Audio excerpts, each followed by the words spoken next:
Good afternoon and welcome to Mark Bajerski YouTube channel. Today we're gonna have somebody asked me, why don't you share some of your stories? And I said, okay. As I was driving up the mountain, it's a bit of a gloomy day today. As I was driving up the mountain, I heard a ping and I looked at my phone and somebody sent me a book and they said, please look at this page. Yeah, you're right. It often happens. So it's interesting, but I actually feel quite privileged sometimes when people take my stuff. Oh, in any field of work, guys, there's always people out there who just take information and use it for themselves. And I don't mind that. I mean, it has its validity some places, but I was driving and thinking how many people have said certain things in the spiritual world and have actually have no clue. But they sound great. I'm spiritual. Okay, I'm off. Why would you even say that? I remember, as I was driving up, I was laughing because I remember the time I was booked to go and do some work in London. So I put the message out there and said, I'm coming to London. And then I get a lot of messages, especially on Facebook. I was kind of really busy on Facebook. People was messaging me all the time. Anyway, a builder contacted me, right? So big butch guy, couldn't do anything with his property, struggled to sell it, and always said that there were people moaning about it and bad things were happening in there and all that. And I said, oh, okay, I'll come. So anyway, I did my day's session in... let me get this right. Where was I? I was in Chelsea. Working at Sarah Chapman's beauty salon. So I did a few sessions there, about 5, something like that. Anyway, I left that day and I had 2 people message me. Two quite famous people. One was a Wiccan and the other one was a spiritual leader. Both beautiful ladies, and I'd interacted with them for quite some time actually, and we chatted all the time and they were always saying nice things and always being polite, and I thought, okay, look, I'll meet you, but you'll have to meet me it was like a coffee bar, wine bar. And I said, but there'll be somebody else there. Oh, that's no problem. I went, okay. So I ended up meeting both ladies who were both in the field of work of authors and doing this spiritual work. So we sat and had a coffee and it was really nice. Really enjoyed the conversation. You know, they were like probing me about my work and stuff. I don't mind that. I'm getting a bit tired, but I said, look, I'm going to have to go now. So I gave them both a big cuddle and I said, I have to go to work now. They said, what, you working now? I said, yeah. I sometimes work through the night. And they said, what are you doing? I says, well, there's a library, or used to be an old library, not so far down the road here. I got the keys, had already been in, but I hadn't done anything. I was going to get, right, open up, have a look, okay, know what to bring, know what to do. And I kind of knew it was going to be a challenge. I had already prepared myself for it. And they were so excited, right? Like little kids. And I said, that was really weird because I'm like, but you do the work, don't you? Why would you be excited? Or maybe I'm missing something. Why aren't I excited? It's just the work to me. So, oh, could we come? We'll help you. And one of the ladies I've got my pendulum. I said, oh, you know what? More the merrier. So I ring up this guy, I think it was Barry or something like that. I said, look, I'm just about to go in to do the work. I've just met up with 2 spiritual people who are willing to help as well. Hey, I don't give a shit. Whoever you want, bring who you want, just get rid of it. I went, okay then. So we all got us coats on. It was kind of drizzly. And I got my bag, and my bag was all my tools were in there. So we're walking down and we end up going up the stairs because it was up some steps. And I know he wanted to turn it into either a wine bar or a restaurant. So it was like on 5 floors and there was a basement. And to get to the basement, you have to go down like a spiral old staircase. It was weird. Anyway, we walked through the door and I don't even know if I should be telling this. It's too ego, maybe. But, so, listen, I thought they knew what they were doing. They write books. These people talk about ghosts and spiritual stuff, right? And how good they are at, communicating and talking and dealing with it and all of these things, right? I had no idea. So they takes the coat off, right? It was just like a builder's, like they were building stuff everywhere, right? But the bottom line was even the builders were struggling in there, right? They were saying there was some heavy shit going on, right? I'm like, yeah, that's kind of normal for me. So we switched the lights on. There was all new electric in, and but it was all empty. So I said, okay, and what? She gets pendle them out. Ooh, I'm saying, well, there's no here, is there? I said, I have a feeling it's downstairs, which, you feel these things if you do this work, right? It's not on this level. It's somewhere else, right? Right, and then I realised, well, maybe she doesn't really feel like I do, which is fair comment, no problem. So I said, so it's downstairs we go, because it wasn't upstairs. I could feel it. I've been pulled. It's an energy. You can feel it.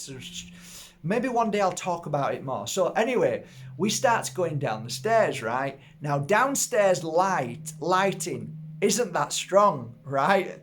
Because we're in the basement. And there's a slab. There's a massive slab. And, well, you probably figure out what they used to do. They used to cut meat on the slab, right? But some places did a lot worse shit than just a slab and meat of an animal, right? This was heavy duty stuff. And at this point, like, I'm starting to feel it now, and it's not good. It's really, really heavy. The energy is heavy. And how do you describe it? It feels like you're in a tunnel and you're walking in this weird tunnel, and the energy is weird, and you feel like you're gonna, like, you're out of balance. If anybody does this work, hopefully you'll confirm it with me. And it feels like all the energy just changes in the room, and it's like it's almost like a tunnel, but it's weird. Everything shifts and changes, and the thoughts and feelings, and then all of a sudden when you get used to it, it doesn't affect you anymore, because once you've done it like 15, 20, 30, 40, 50 times, you get used to it. So you know that energy, you know the feel, and then it's a kind of like a feel that once brought shivers into you, and you thought, what the hell's going on? That's because you don't know what that energy is. It's the first time you feel that, but then you become stronger. Well, I did, and I said, okay, I'm here for a reason. Get on with it. Don't let it affect you. I'm here, whatever's happening. So we get down to the bottom. I'm walking slightly towards the end of the room, which slopes slightly, and as I'm walking to the wall where I know that energy is, I've got some of my tools with me, and I'm walking towards, and then I stop and I feel this energy come to me, which was a very, very heavy and angry, and made me, you get the same feelings of what the entity is normally. So I get this awful feeling, and it was a sick feeling, and it was I can't put it into words, but it was really like, we've got some serious work to do here. So I turn around, right, and say, are you ready? Right.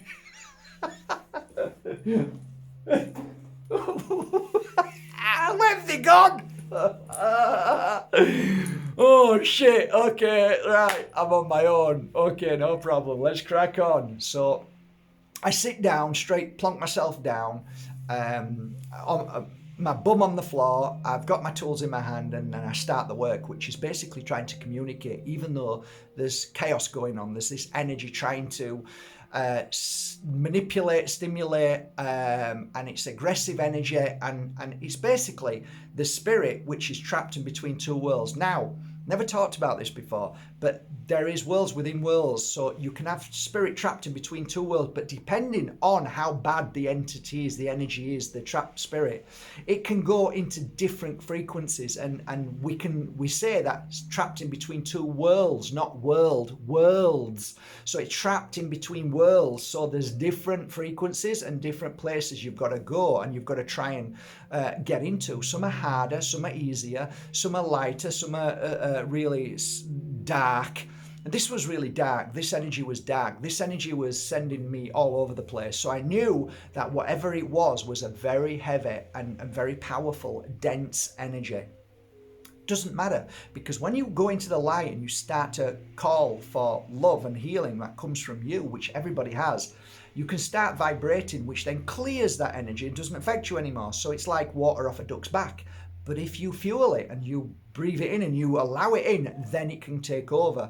I think that's what happened to the two girls. They shot out of that house. Anyway, I tried so hard to help this spirit, tried to speak to it, tried to talk to it, tried to send it healing, did all the stuff that I would normally do. After about 3 hours, nothing really worked. So at that point, I thought, okay, this is too much. Now, when it's too much, meaning that I've tried everything, I've exhausted all effort, I go to my old faithful, which is sage, and I basically blast the whole of the house out. Now, I had a feeling that was going to happen anyway, and I could have just said, you know what, it's not worth it. I'm just going to sage the house and not enter into that. But at the beginning of my work, the first 5 years, I really enjoyed learning about energy. I enjoyed the feeling of what was going on, in the sense of that I need to know to be able to help, or know that I can't bloody help. I've been here before and it's too challenging. But I always wanted to try, because I don't want spirit trapped in between two worlds, no matter what they've done, to be in this energy, because they're going to cause negative energy in the house. Anyway, so it was about 5 hours, and it took me 2 hours constantly, and about 6 bags of sage. I saged the whole place out, and then after that, I went out, came back in. Did I? No, I left it in. I came back the next morning early, 7 o'clock, opened all doors and windows. It was full, so it was a real saging. This was real heavy saging. Anyway, it was done. It was gone. What was funny was the messages I got from the two ladies. I've never heard such excuses in my life. It was so funny, and that kind of like made me chuckle even more, because the amount of effort they put into their excuses. I said, it's okay, no problem. You know, it was nice. Chuckle. It's happened quite a few times. I had a group of spiritual people who came to an house with me, and they all flew out as well. I think what it is really, and it's not ego, it's just that, you know, when you do it, you just do it, and you just keep doing it. It's like anything else, you get used to it, and like it doesn't bother you as much. So I remember when I was married, me and Susie went to the most haunted hotel in Bali, and it's up on the top of a mountain, and it's all misty, and I'm like, yeah, I'm looking forward to going in. So the taxi driver, Wayan, said, no, don't go in. Susie's like, okay, shall we? I said, yeah, let's go in. So we went in, and of course Susie screamed and ran out, and I saw, like, I think it was a girl, or was it two girls? They were only young. And I tried to, I didn't have enough time, but I tried to help them back into home, going home. But I needed too long. I didn't manage to do it. But there was a lot of spirit in that, and I understand why it's the most haunted place, because there was a lot of spirit there. But I did mention it to a couple of healers in Bali, and I said there's a lot of trapped spirit there that they need healing, and not one of them were interested in going. I always find that fascinating. I don't understand why, because maybe it's because they know that some spirits that are trapped have done some terrible things, but I keep going back to the same thing. Why are we here? We're here to experience life and do our best, but along the way, you know, we all make mistakes. We all do things that we regret. Some regret some of the things far more than others. Some don't regret hardly at all, and some wish they hadn't done it, and some don't care whether they did things. but at the end of the day, it was an experience. So being trapped in between two worlds, if you really truly are a worker of spiritual healing, if you really do work with spirit, and if you do understand spirit trapped in between two worlds, you know deep down without judgment that the most important thing is to help that spirit back home. And wherever that back home is doesn't really matter, whether it's this part of the cosmos or wherever, but by helping them leave this dense in between world, to me that's a positive, because in that particular place when there is spirit trapped in between two worlds, they have an influence and they can cause great disruption, and they can cause great pain and suffering to us. They can influence us in many ways. So it makes sense to me. Why wouldn't you want to help spirit back home? It's like the end game. It's over. You've done your job. See you later. But the two girls, I wish I'd have seen the face, but I was too busy at the moment because, whoa, this is like, are you ready for this? Are you? Where you gone? Hang on a minute. You're an author of spirituality and ghosts and stuff. Like, yeah. But actually, I've never known a spirit trapped in between two worlds cause any real harm. I'm more concerned about what's out there and humanity and the way they behave. That worries me more than spirit trapped in between two worlds. But yeah, it's interesting. I hope you enjoyed this little chat. I've got a lot more. I can't help but laugh. Every time I go into a house with somebody, they run out. It's like, is it? Well, I actually haven't met somebody who hasn't run out yet. When it's a little bit challenging. Yeah. I guess I remember, I look back when I was married to my first wife, Jackie, we got this little tiny place, and it was next to a farm called Netherton Fold Farm, and I think it was number 15. And we moved in, and some strange things were happening. I mean, really strange. And the final, and we got the priest to come round and bless it. Nothing changed. He couldn't do anything, and things were still happening. And then we said to Shirley, who owned the farm, Shirley and Donald, something's not right. And she says, "Oh yeah, the old man died in the rocking chair in the house." I says, "Oh, thanks for that. No wonder it's £23 a week to rent." Or is it 24?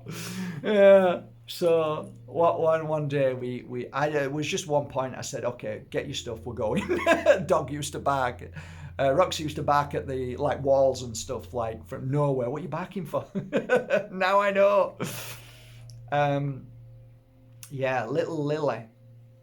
Little Lily has a guardian from the spirit world, and every time my ears pop, I go, "Oh, your guardian's back." I think somebody who looked after her in a past life, or they were together in a past life. I'm not sure, but all right, your guardian's back, and it's amazing. As soon as I feel the guardian is filled with love, it's either somebody who they were married or something. I don't know, because spirit in a dog to me is a spirit in a human, or a spirit in anything. So we come back as whatever, but the spirit is still as powerful. All animals have souls.